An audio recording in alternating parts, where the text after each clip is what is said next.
মা,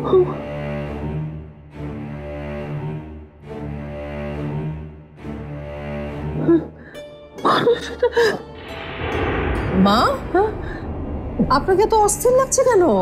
কি হয়েছে? আপনি তো বসুন তো। মা, অস্থির লাগবে না রুনা। একটু আগে একটা খবর শুনলাম, একটা মেয়ের লাশ পাওয়া গেছে। মাথাটাই নাকি নেই সাথে, আর হাতের আঙ্গুলগুলো নাকি কেটে ফেলেছে। মেয়েটাকে নাকি চেনাই যাচ্ছে না। কি বলছেন মা? এটা কথা আমার তো মাথায় ঢোকে না। মানুষ এরকম হিংস্র হয় কি করে? একজন মানুষ তো আরেকজন মানুষ এভাবে মেরে ফেলতে পারে, ভাবতে পারছি না। আচ্ছা মা, মনি কি ফিরেছে? মনি তো এখনো ফেরেনি, সেই জন্য তো আরো বেশি চিন্তা হচ্ছে আমার। মেয়েটা তো দেরি করছে কেন বুঝতে পারছি না। রাত 8টার উপরে বাজে, মনির তো এতক্ষণে ফিরে যাওয়ার কথা। সেটাই ভাবছি। মানুষ এরকম। এই দাদু ভাই, এই রাত হয়ে গেল তো, মনি এখনো ফিরছে না কেন? আয়ান, এক কাজ করো তো, তুমি একটু বাইরে যাও, বাইরে গিয়ে দেখো যে ও ফিরছে কিনা। যাও। হ্যাঁ যাও। মামনি, তোমরা শুধু শুধু চিন্তা করছো। মনির সাথে আমার এইমাত্র কথা হয়েছে। ও বোর্ড অফিসে গিয়েছিল প্রধান নির্বাচকের সাথে দেখা করতে। এখন কোথায় ও? রওনা হয়েছে? রাস্তায় আছে? দাদু ভাই, বললাম তো চিন্তার কিচ্ছু নেই, মনি নিরাপদে আছে। চিন্তা কি আর সাধে করছে মা?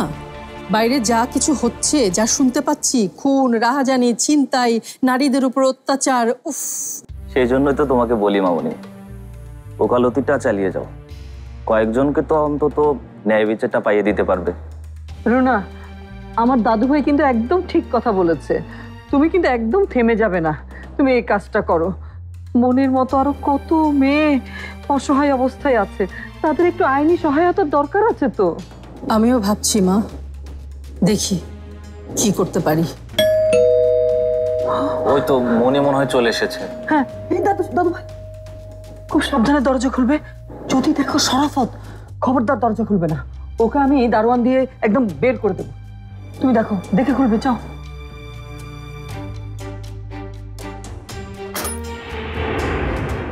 যাক, এসেছে তাহলে। তোমার জন্য সবাই চিন্তায় মরে যাচ্ছে। মনে তুমি কাঁদছো কেন? মনে এসো তো, এসো তো, ভিতর আসো।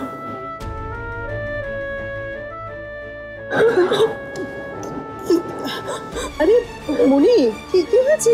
কাঁদছিস কেন? এই দেখি কি হয়েছে মনি। মনি বল না, না বললে তো আমার প্রেশার বেড়ে যাচ্ছে। আচ্ছা কি হয়েছে? কিছু বললো না।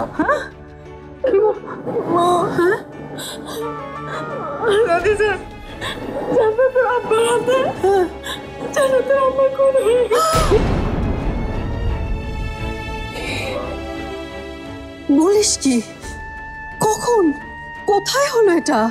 যেখানে জান্নাত খুন হয়েছিল ওইখানে জান্নাতের মা আমার খুন করতে জান্নাতের বাবার কাছে আমার নিয়ে গেছিল। তোকে তোকে কেন জান্নাতের বাবা খুন করবে? কারণ আর 10 জনের মতনও সে ভাবছিল যে জান্নাতকে আমি খুন করছি। আমার জামিনটা সে মাইনা নিতে পারে নাই। আর তখন সে আমার মারার জন্য পিস্তল তাক করছিল। আমি ভাবছি আমি মনে আর বাঁচবো না, কিন্তু সব খুলে দেখি জান্নাতের মারে গুলি করছে। তারপর মনি, তুই কি করলি? পুলিশে খবর দিছি মা। পুলিশ এসে ওনারে নিয়ে গেছে। মনি, মনি শান্ত হও প্লিজ। মনি, আমি তো কিছুই বুঝতে পারছি না। তোমাকে মারতে এসে জান্নাতের মাকে কেন খুন করবে জান্নাতের বাবা? কারণ জান্নাতের বাপ চাই না গেছিল জান্নাতে খুন করছে ওই স্বামী, তার সাথে জড়িত ছিল জান্নাতের মা। ও কি বলছে এসব? আমি তো নিতেই পারছি না। সর্বনাশ! এই জান্নাতের খুনের সাথে ওর মা জড়িত? মা না মামনি, সৎ মা। এই মহিলাকে আমার আগে সন্দেহ হয়েছিল। জান্নাত খুনের পর কোথায় মেয়ে হারানোর শোক করবে তা না, টাকা নিয়ে আমার কাছে এসেছিল মামলা ছাড়ানোর জন্য। বড় বাঁচা বেঁচে গেছিস, আল্লাহর কাছে শুকরিয়া আদায় কর। অবশ্যই দাদি যান, আমি তো ভাবছিলাম যে আমি বাসায় ফিরে আসতে পারবো না বলে। মনি, এত কিছু হয়ে গেল, তুমি একটাবার আমাকে ফোন করে জানাবে না? কাজ করতেছিল না। আমার চোখের সামনে 2-3টা খুন দেখার পর আমি থাক থাক, হয়েছে। ওসব কথা আর মনে করার দরকার নেই। পুলিশ যখন একবার ধরে নিয়ে গেছে, তাহলে রাতের মধ্যেই খবর সব জায়গায় ছড়িয়ে যাবে। আর মনি শোন, মামলা শেষ হওয়ার আগ পর্যন্ত তোর আর বাইরে বের হওয়ার দরকার নেই, কেমন? এখন আর কোনো সমস্যা নাই মা, সবকিছু মোটামুটি সমাধান হয়ে গেছে। হ্যাঁ, সমাধান হয়েছে, শুধু একটা ব্যাপার ছাড়া। কোন ব্যাপারের কথা বলছো দাদু ভাই? মামুনির ব্যাপারে একটা দুশ্চিন্তা কিন্তু রয়ে গেছে। আয়ান, ওই ঘুরে ফিরে একই কথা। মা মা কই যান? দাদিজান, হ্যাঁ, কি হলো? কিছুই তো বুঝলাম না। রুনার জন্য চেয়ারম্যান সাহেবকে আমরা পাত্র হিসেবে ঠিক করেছি। দাদু ভাইয়ের সিদ্ধান্ত কিন্তু আমরা মেনে নিয়েছি, এখন মামুনির অবস্থাটা বিবেচনা করতে হবে। তো রুনা তো কিছুতেই রাজি হচ্ছে না, ওকে রাজিটা করাবে কে? আমি মারে জানি কাজে করা।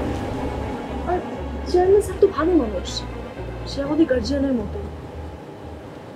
মায়ের সাথে বাকিটা জীবন কাটানোর মতন যোগ্যতা তারই আছে।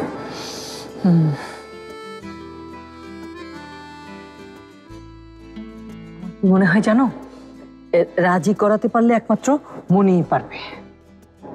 আমি কিন্তু তোমার মতো আশাবাদী হতে পারছি না, মামুনিকে তো আমি চিনি। তাহলে কি আর করা, অপেক্ষা করি, দেখি কার কথা মেলে। মাশরাফি জুনিয়র টিভিতে প্রচারিত হওয়ার পূর্বেই সম্পূর্ণ নতুন এপিসোড দেখুন শুধুমাত্র দীপ্ত প্লেতে। মাশরাফি জুনিয়র টিভিতে প্রচারিত হওয়ার পূর্বেই সম্পূর্ণ নতুন এপিসোড দেখুন শুধুমাত্র দীপ্ত প্লেতে।